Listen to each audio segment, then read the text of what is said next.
It's really rare for me to actually watch something I'm reviewing twice out of pure enjoyment, but easy to say that this movie, it deserved it because, as I already said when I reviewed the second season, this is the best Love Live that I ever watched.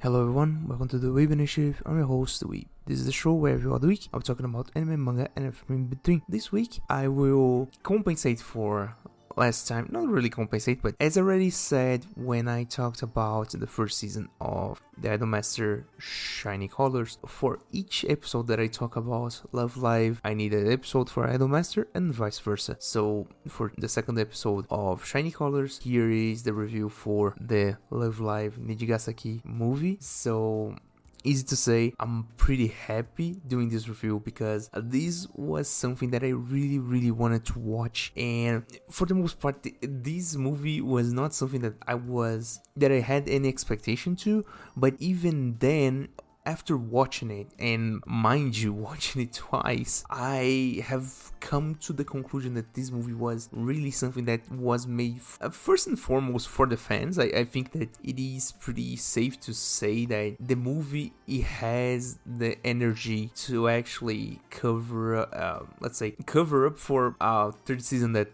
we probably most likely will never have, and also because the movie is called Final Chapter Part 1, so they are actually splitting this into 3 parts and so on and so forth. So easy to say that this may be the last that we see at the release until the third part comes out. This will be the last times that we see Nijigasaki in anime. So I am, at the very least, at the same time, I'm pretty happy that I got to watch this and that it turned out well, but I, at the same time, am pretty sad to see that the One Love Live that I really like is going to end. And it's kind of a mess, but either way, we gotta review it. So first, before I even start, spoiler alert, I'll be talking about everything that happens in the movie, and this is where I set the baseline, because I will talk about both the new Sky OVA, the next Sky OVA, that is the OVA for the second season of Love Live Nijigasaki, and also I'll be talking about the movie Nijigasaki Final Chapter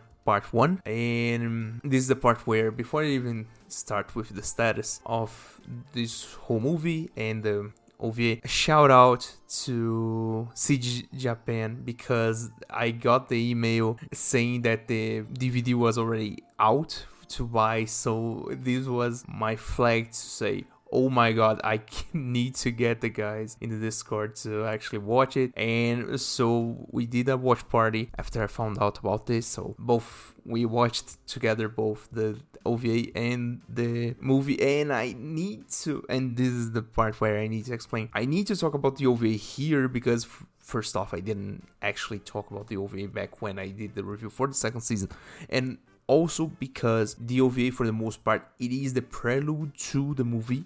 It is like the setup for it, because there are some things that if you jump straight from the ending of the second season to the movie, some small parts, not really something that really changes anything in the story, but some small parts do get a bit messy, and you kind of miss some of the things that girl says. But either way, here's the review. So to get to the stats, and again, these are for the two things. So the OVA came out in June 2023, and the first movie, the Final Chapter Part 1, came out in September 2024. First off, the OVA, it was done by Sunrise under Bandai Namco Filmworks, the whole thing, same as the 2 seasons of the anime, though the movie is actually being done by both Sunrise and Cloverworks, also known as the guys that did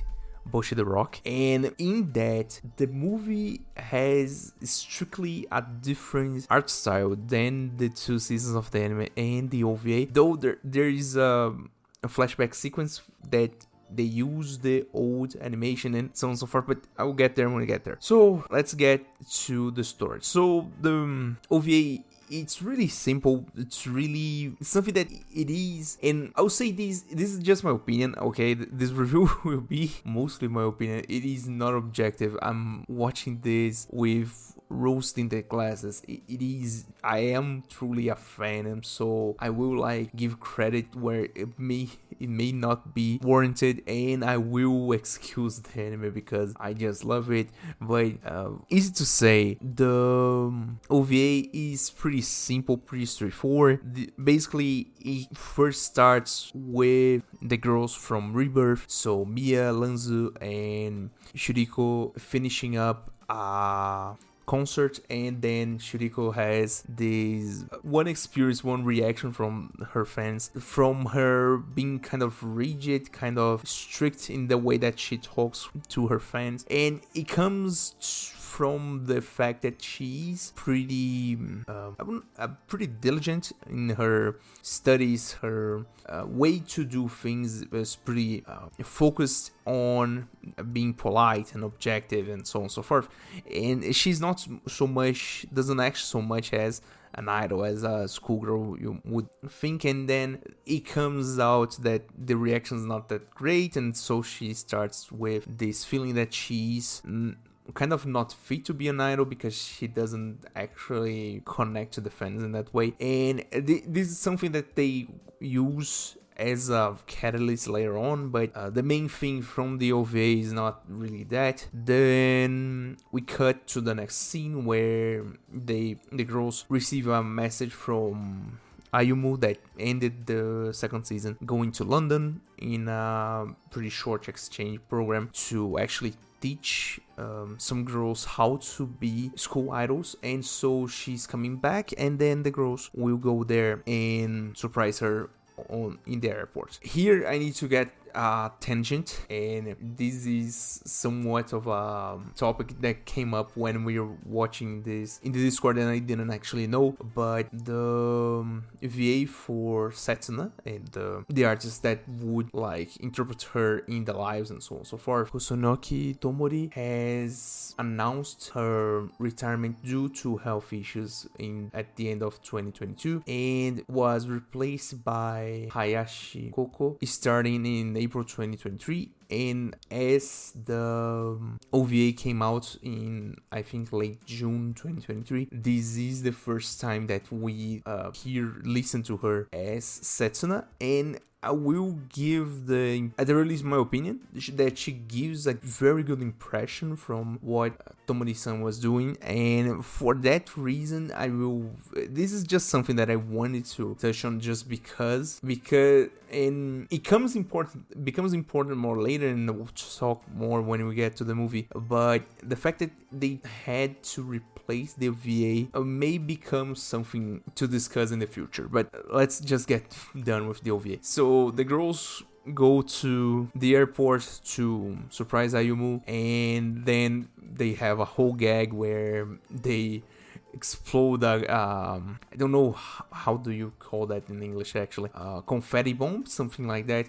They blow a confetti bomb on the wrong person, but then they find out that the person that they blew the thing on is an exchange student that came from London with Ayumu to actually learn what is the life like school idol and so on and so forth. And basically the whole rest of the OVA is basically then going around and doing random stuff. It's pretty wholesome, pretty cute, and doing random activities to then live the school idol life more or less, and in a lesser extent to sit the Nijigasaki universe in the same universe as the main Love Live entries, because lo and behold, they go to the Nozomi temple, they go through the stairs that the girls used to train the original, and so on and so forth. And so it really is, and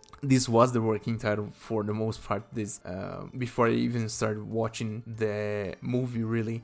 But this is I would say the right kind of fan service in that way, and it is really something that resonates with me, because being someone that watched Love Live a lot, and in a way really like the way that the series has evolved through time and so on and so forth. Although it panders to the fact that the original is the original, and they basically pander a lot for the original, the same thing that I smashed Sunshine for, but in this way, I think that it was a bit more tasteful. I was kind of worried if they would dare to get the cameo in, because at the point that they got to the Nozomi Temple and in the stairs specifically, I was like, either they are going to get the cameo, or we going to just get past this after using this scene, this background set. And then we got through the background set, and I was like, okay, no cameos. Because at that point, if a cameo happened, and this is a thing on me, right? If they actually did a cameo, then I think it would lose some of the meaning, but they didn't do it, so let's get going. Okay, so the girls go through a whole lot of different activities. In this first part, they show them a roundabout of the city to this girl, Isla, that is the exchange student. Even they crack some jokes at the expense of Lanzo at some point. It is a really great joke that has a good delivery, because the way that they do it, it's really funny. And for the most part, the episode goes okay. They try to juggle between Shuriko trying to resolve her problem to Isla being there, and at some point they find out that actually Isla is going to give up being a school idol, because in Britain it is not the same thing as Japan when it comes to clubs and doing stuff like that and extracurricular stuff. And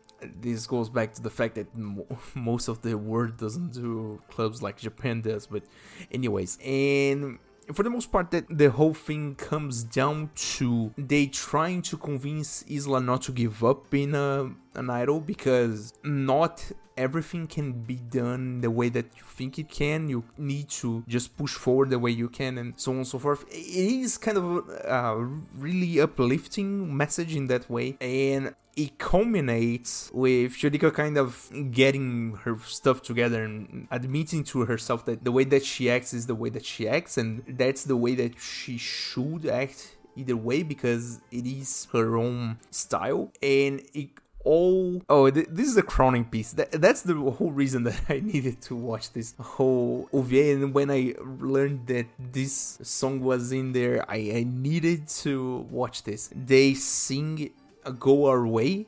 Go Our Way is one of the best songs in this whole series. I listened it outside of the anime, and when someone told me that it was inside of the OVA, I needed to watch the OVA. And just a quick bit, Go Our Way is produced by Giga. Giga is, I mentioned him, I think, in the review of the first season for Nijigasaki. Giga is one of my favorite music producers. He's really famous for his work with whole lot of artists.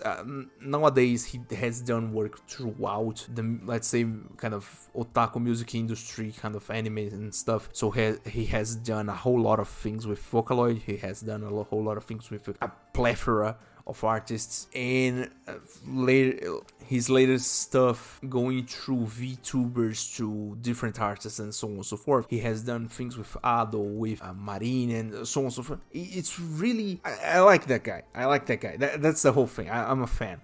And when I listen to his fucking signature in the song and seeing the girls sing that song, that is really nice. And one of the things that I need to actually give a huge kudos to Sunrise on this, the insert song for Go Our Way, even though it is not great as the full song, and after listening to the full song so many times, I can clearly tell where the cut is. The visuals are really well done, and it just goes really hard in that way. The visuals are really good. The song is already pretty nice.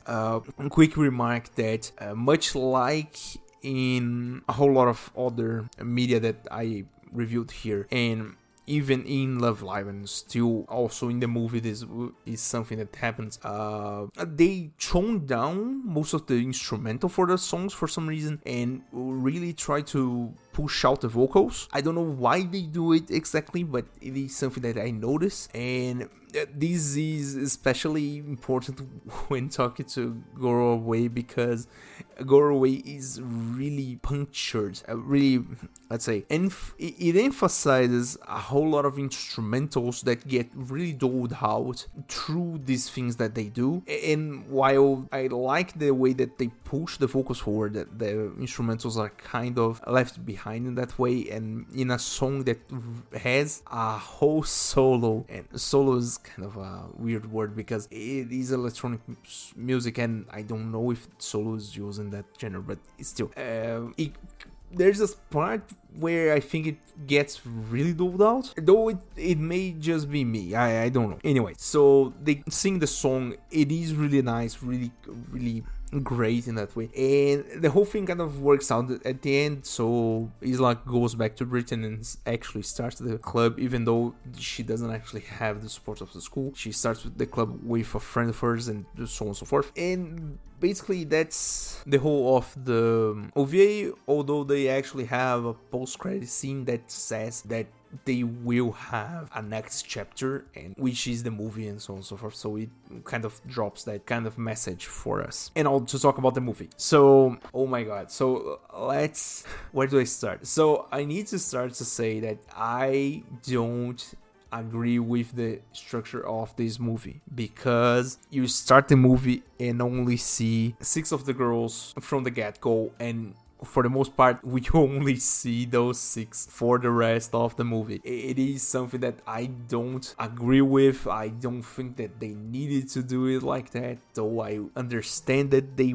wouldn't want the movie to be 3 hours long. And this is something that I need to actually say, that the movie is like 1 hour and 15 minutes long, which is not even 3 episodes, and they cover a lot of stuff in that time. It is really interesting that way, but easy to say, I don't agree with the structure of this movie. So just to give a general idea, the movie starts really simple. The girls are on a kind of enclosed pool and playing around and stuff. Mind you, before that, there is a kind of flashback scene to set up the guys that didn't actually watch the whole of the anime narrated by you, but I will talk more about the flashback scene later, because there's an extra to the DVD that is really cute. But still, so the movie starts in this pool, the girls playing around and stuff, and 5 minutes into the movie,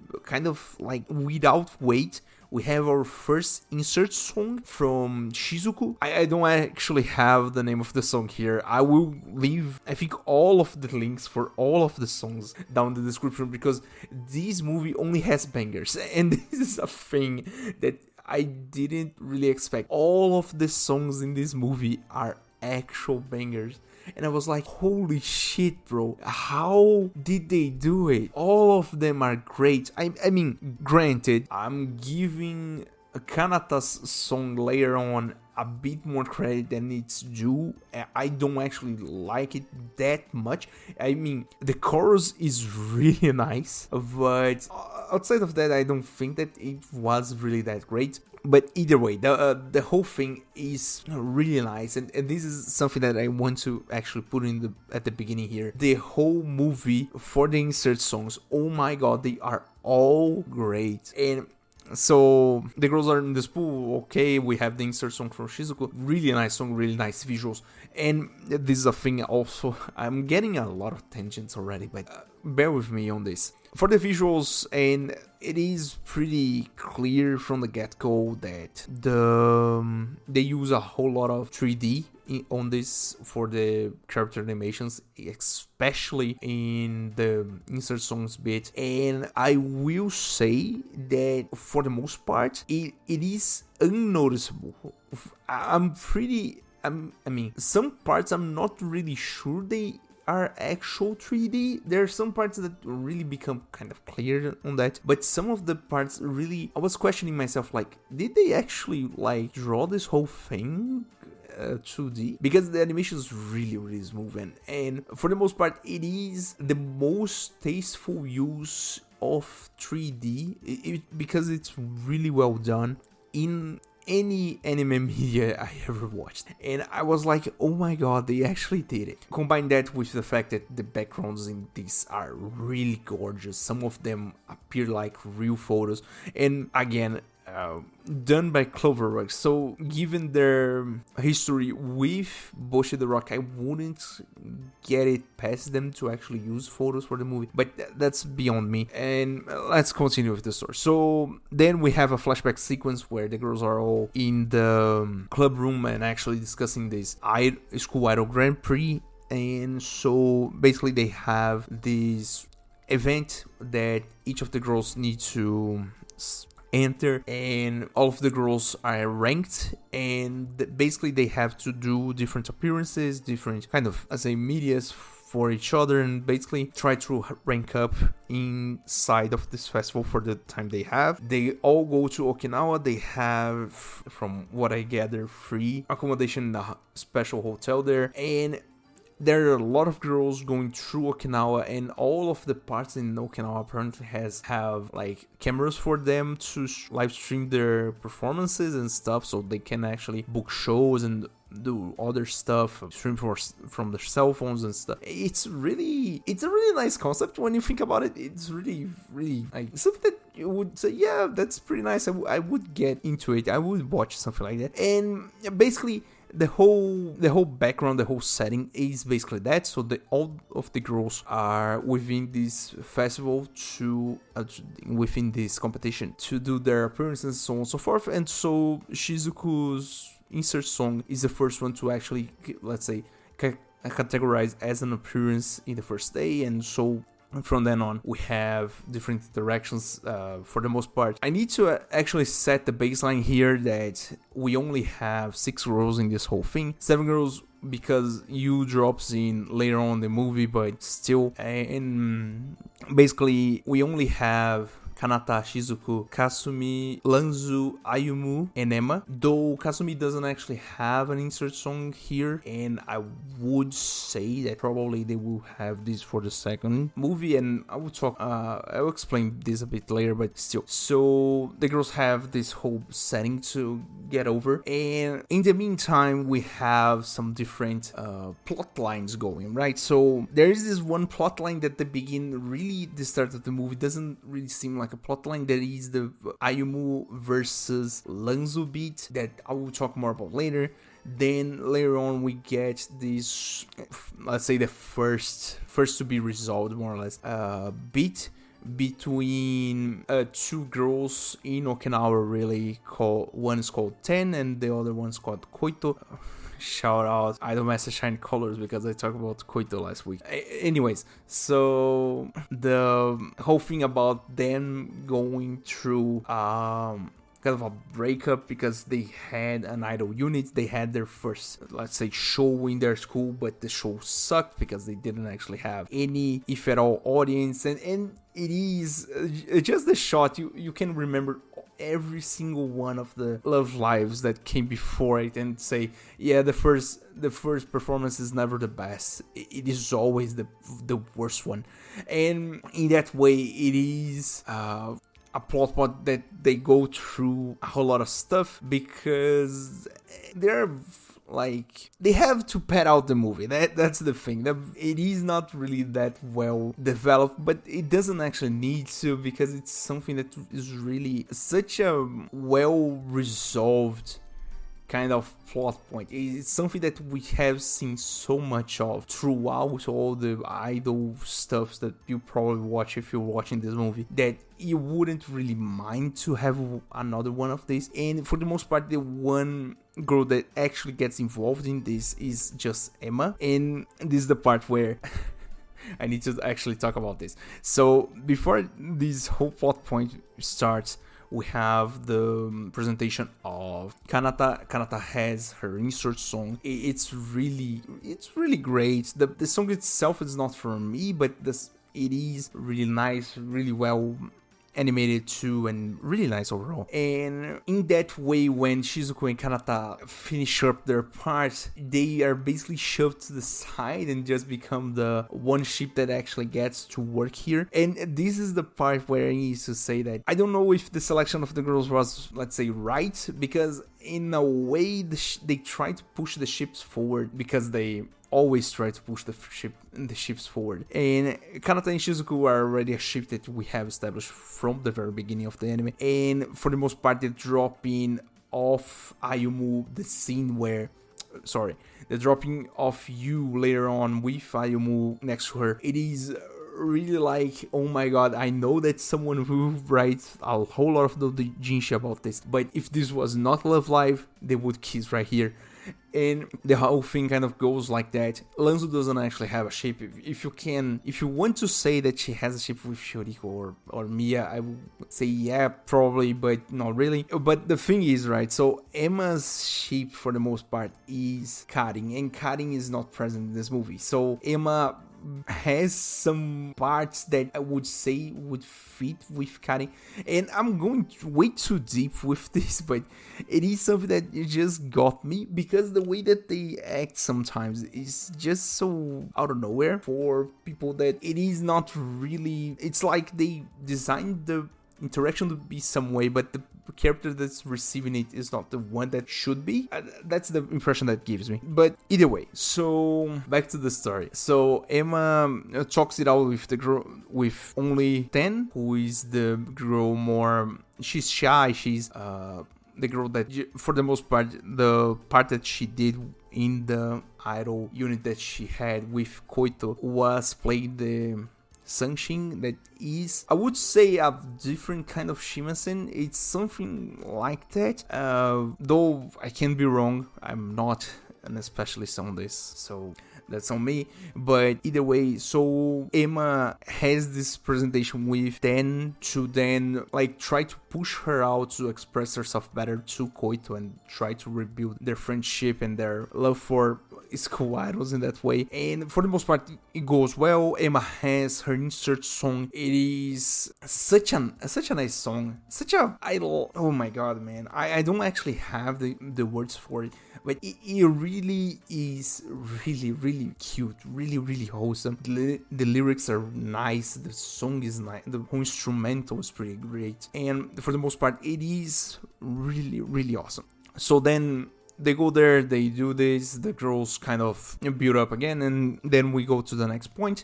This was one point that I was like, what the fuck is happening here? So, out of nowhere, for no apparent reason, I don't know whoever thought about this point, but for some reason, Lanzu's mother appears out of nowhere, and she's like one of the sponsors for the competition and owns the hotel they are staying. Add to that the fact that she is basically the reflection of Lanzu but older, so she has that whole ambition and being really obstinate about being the best first, and basically the first place in everything. So she has that whole demeanor about her, and when she actually sees Lanzu, first thing that she does, she delivers her basically a better bedroom. And so Lanzu, in that way, she sees it as favoritism and then chooses to actually try to drop the whole thing, or the whole like competition. And the other girls are like, oh my god, why are you doing this, and so on and so forth. So they have a whole conversation about it. Eventually they find out that actually Ten has kind of a hotel bed and breakfast somewhat inside of Okinawa near them. So Lanzu then stays there, and then there's the part where Emma has the whole arc and goes on to have her insert song. And then the part with this rift between Lanzu and Mama Lanzu, because they don't actually give her a proper name, so it's Mama Lanzu. They basically go through the whole thing, and eventually Kasumi becomes the linchpin that basically gets them together again, because she comes up and explains to each other that they are getting, Lanzu is really jumping to opinions, jumping to conclusions, and Mama Lanzo is really not expressing herself well and not trying to. She does something that appears to be favoritism, but it isn't favoritism really, because she actually wants the competition to happen, and the whole thing that gets explained that way. They actually make up really quickly, and it is pretty funny because Mama Lanzo is a fucking tsundere. I just thought that it's not like I want you to win because you are my daughter. It was like, oh my god, man, that's so much. Oh, man, it's not like I want something because you are you, but the trope is so great. That's what I'm trying to say. The trope about the tsundere is so great in that one. And then with they actually making up, then we go through the conclusion to the last point of the movie and actual presentation of 2 insert songs back to back. So, and here's the thing, right? So how can I explain this whole thing really concisely and trying to make sense? Because at this point I think this whole review is really messed up. So back when Lanzo is introduced in season 2, we have a rift between Lanzo and Ayumu because Lanzo sees each of the girls in the club from the very beginning as competitors because she wants to be the best school idol there is. And while Ayumu holds that they don't need to compete to be the best, and so they can push each other forward in order to them to work the best. So it's basically a difference in mentality in that way. So Lanzo is forward, she's for the competition because competition breeds the best in each other, because each one wants to overcome the other. And Ayumu is the opposite, that she thinks that cooperation is the key to actually improving. And while those two ideas are not really they're not exclusive, but they are the I'd say the point they make for when Lanzo is actually introduced, and why for the most part Lanzo becomes kind of the antagonist for the most part for the second season until she joins the club. That is something that they don't actually cover, like they don't actually give so much of a closure for that, because although Lanzo joins the club, the competition part never really goes away. And now that they actually enter a competition, they have this whole rift again, because, and this is something that happens in the, I think in the flashback, that really brings back to this point that happened in the second season, that Lanzo specifically says to Ayumu that she won't lose. And it all comes back to this point. So throughout the movie, there is this whole thing about Ayumu being worried that the competition may end up hurting someone in the long run because they want to overcome each other. So there may be a part where they don't agree with something, they kind of create a rift between each of the girls, and that's the whole worry here. The whole point is that Ayumu is worried that something might happen, while also she knows that Lanzo has the expectation to actually compete against her. And so there is this whole thing, and that's for the most part why Yu comes and drops into the hotel, into Okinawa, to then be the support for Ayumu and so on and so forth. And in this last part, when everything else is done in the movie, Ayumu and Lanzo actually have one-to-one and actually talk about this whole thing. And they give the reason that Lanzo respects Ayumu because she went to the other side of the world for the reason of idols, while Lanzo came from another country to be an idol and so on and so forth. So Lanzo sees Ayumu as someone high enough to be surpassed, as a great competitor to be surpassed. And it is in that, and this may be me just speaking out of my ass, this is the real closure to the whole point of the second season, where each of them find the middle ground between their mentality, where Lanzo, throughout the whole this first plot point in the movie of her and her mother, she depends on everyone else's corporation to actually get this plot point done. And then now Ayumu needs to actually show up as a competitor to Lanzu to respond to her feelings that she wants to compete with her in a fairground. So she doesn't want, for example, Ayumu to let her win, and so this whole thing kind of culminates in that way. I think I did a okay job explaining this, but it is something that really bogged my mind when I first watched this, because when they started to talk about competition stuff, I was like, oh my god, they are actually bringing back the point for the sex. This is like, holy shit, man. I mean, they actually mentioned Isla from the OVA, so the guys at Cloverworks actually did their homework and actually got the points from the first 2 seasons. I was like, oh my god, man. Didn't actually think that they would do it. I mean, for the most part, whenever they change studios for an anime, it's generally because it's going to be bad, but not this time apparently. For that reason, kudos to Cloverworks. A really great job. The movie was fucking awesome. And then after this one-on-one, Ayumu accepts Lanzu's challenge and they have the presentation back to back. It is so nice in that way, and I was like, oh my god, I was fanboying it out so heavily in the Discord, because Lanzu starts to sing, and I know this one because I listened to this outside of the movie before I even watched the movie. So Lanzu sings Phoenix, and it is a really nice song in that way. It's really great, and right where she will like finish the song, because it is an insert song, so it's like 1.5 minutes. When she's about to end it, they chain it together with Ayumu's song. I don't actually have the name here, sorry. And the moment that they chain it together without pause, I was like, holy shit, man, they're actually doing it.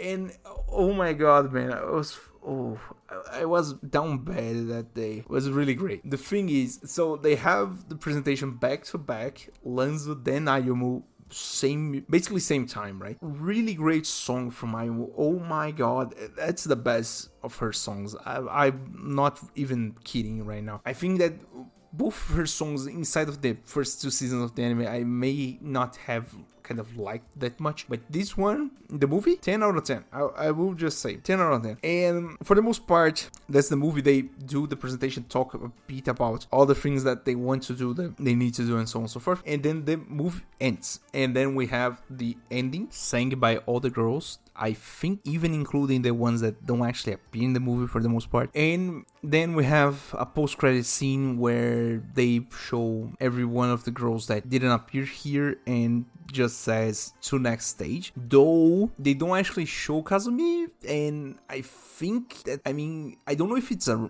error, but Kazumi didn't actually have an insert song. Like, man, I think that if this is the final chapter, I would like to each of the girls to have their own insert songs, though I may be wrong, and basically I don't know if what really will happen. And this is the part where I need to talk about my opinion, the things that don't actually pertain to the story itself. So first off, I don't agree with the structure that they have, because first off, I think that 1 hour and 15 minutes is pretty short for a movie in general. I know that in broad terms, anime movies that come from franchises already ran seasons of anime are generally shorter. Mind you, I don't know if Gurren Lagann was that case, but I know for a fact that Yojo Senki, for example, is 1 hour, I think, the whole movie, or 1.5 for the most part, and the whole thing kind of felt kind of short in that way. I really wish each of the girls appeared. I really wish each of the girls actually had their insert songs. And I have, and this is a wish list, I hope, I mean, it's already in production, it's going to come out in, I think the next part 2 is later to come out, I think it's at either September or October 2025, and most likely the same time next year you will listen to me talking about the second part, and hopefully the next year, 2027, you will listen to me talking about the third and final part, and then I will cry my ass out, because it will be the true end of Nijigasaki, and then we go back to the main entries that don't actually satisfy me in that way, because they don't actually go hard enough. But anyways, before I start to ramble about something that's not related, the one thing that I really wish, and this is me talking, okay, this is my opinion, I hope that they do the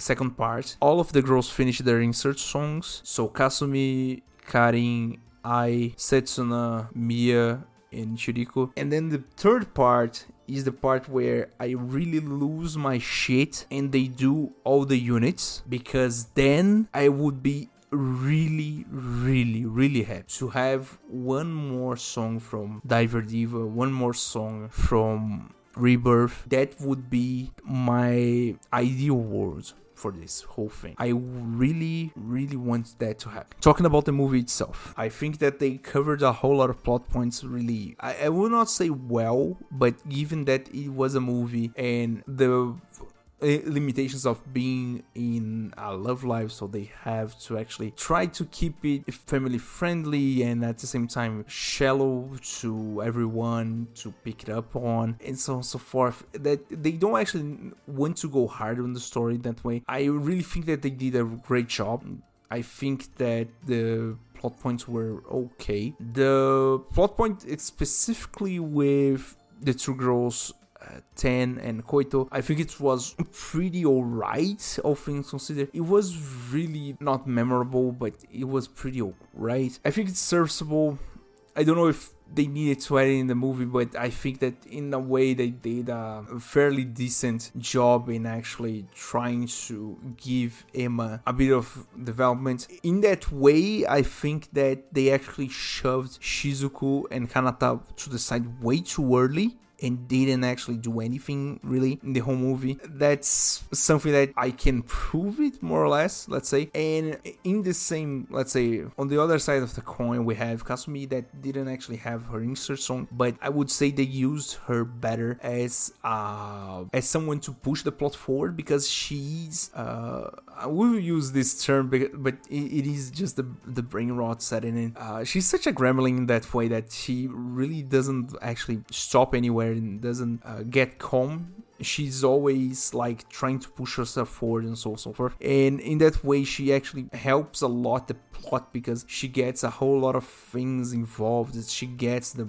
whole thing about Lanzo and her mother gets done because Kasumi is there. And for the most part, the interludes between each of the scenes where we have some kind of development and an insert song are done by Kasumi, and I think that she did a great job on that. She does a really great job. I think that the character itself is really well suited to do something like that, and in a way it's pretty great the way they do it. I'm just kind of pissed because she didn't actually have the insert song, and I mean the insert song is important because it is like the set piece that you can remember the part of the character by, let's say. It is something that marks the character there, and she didn't get in here. I wish that she gets in the next one. If my ideal world is going to work out, I wish that she has it on the next movie. We'll see when get there. Outside of that, talking about so Emma's development, I think was kind of mitigated because Karin was not there. Talking about the general stuff, I think that they bring in the mother of Lanzo was just like, what the fuck is this plot point coming into the movie? Like, what? Out of left field, I don't know, pretty weird, but at the same time, okay. The whole thing about Lanzo versus Ayumu, I think, was really great. Call out to the fans. I really think that it was really well done in a way. The whole scenery that they do it on and the whole thing is pretty good, though I think that it lands better if you watch the whole anime, and if you just watch the movie, I don't actually think that you get the whole picture behind it. I think that it is a point that is much more for the real fans that actually watch the whole thing. And this comes back to the whole thing that I talked about, both the OVA and now talking about the movie. I think this movie is just fan service for the most part. I think that it panders to the fans in a way that it is just more Nijigasaki for the sake of it. And in a way, I may sound a bit down on it, but I really love it for it, because at the end of the day, I didn't have any expectations for the movie, and given the product that I got, it is really better than I initially could have imagined. Like, the animation's awesome. The scenery, oh my god, this scenery, bro. All the backgrounds, all the scenery shots that they have, because this is Nijigasaki and they act like this is fucking Cinderella Girls. Bro, so well done. Oh my god, this whole movie, this whole thing. If there is something that comes out of this review, go watch the movie. If you like Nijigasaki, if you like Love Live, if you like Idol, go watch the movie. It's, oh my god, it's so cute, so wholesome. Oh, everything about it. It's so well done. Oh my god. And for the most part, that's about it. I think that I covered everything that I want to talk about. My wish list for the next 2 movies, the fact that I'm pretty pissed that this is the final chapter. Oh my god. And the whole thing, man, the songs are great. Animation's great, art's great. Oh my god, the whole thing's nice. I really like that they added Lanzo for the first movie. I think they really tried to like bring it out of the water. Like really tried. The first movie they went all out. I hope the second movie is as good as this one. But easy to say that I did not think that this movie would be as good as was, and now I need to actually talk about some of the extras because I mentioned that at the beginning.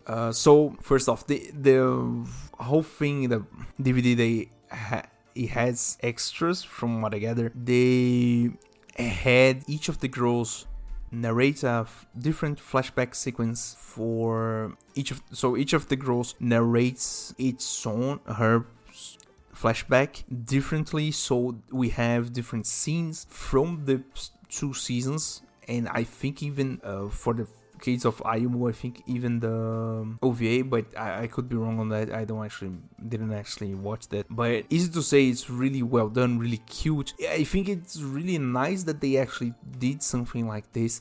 The same thing goes to the ending. Each of the girls has a different, let's say, each of the girls has a different ending where they sing the whole ending solo, and the little things that appear in the screen, the little visuals, are different for each of the girls. And I think that it is a really nice detail to add to this thing, because at the end of the day, Nijigasaki is different from other love lives. It is not about the whole group, but it is first and foremost a group of solo idols coming together, being themselves and exploring their own way to express themselves, own ways to do stuff. And in that sense, I really liked it. The whole thing, oh my god, it just clicks with me. The little details, the background shots, the scenery shots on this. Oh my god, some of the sceneries, I swear, those are photos. It's not actually drawn. Like, oh, some plants there, like the whole background work, and this is a thing, right? The whole background work for this whole movie, it's really well done. Really, really, really well done. I don't know whoever did the backgrounds for this. Give them a raise, and then give everyone that took care of the music a raise too, because they deserve it. Really well done, man. I'm really looking forward to the next one. Such a nice, oh my god, man. Such a nice thing to actually, let's say, start to finish the series on, because I didn't have any expectations, and I am really, really surprised how great this movie felt to watch. And when I said at the beginning, I watched this twice, in the Discord, and then outside of Discord to do the review out of pure enjoyment, because the fucking movie is so nice. And I think that that's the whole point of this whole thing. In a vacuum, as a solo movie of a franchise, if I hadn't like watched any of the anime, I think this movie is kind of not great. Okay, the plot points are really shallow, and nothing really connects. They finish up everything really, really cleanly, really fast. No, not really like developing and letting things to actually come to, like, not leading the audience to reach their own conclusions to then show the conclusion. Actually, in that way, I think the movie is really not great. But again, as an idol fan, as someone who's an idol enjoyer, let's say Nijigasaki first fanboy, like the fact that I love Nijigasaki really helps the fact that this whole thing is really great, but easy to say, right? I love this movie because out of pure love for the series. I think that in a vacuum it may not be great, but for me as a fan of the series, great, really nice, really nice. And for what's worth, that's about it. Watch the movie. So after this whole rant, this whole thing, it's been so long since I last recorded for more than 1 hour. That's about it. So thank you guys for listening, thank you guys for watching. Please like, please share, please follow, depending on the platform you're in. And I hope you guys stick around for next time. Bye.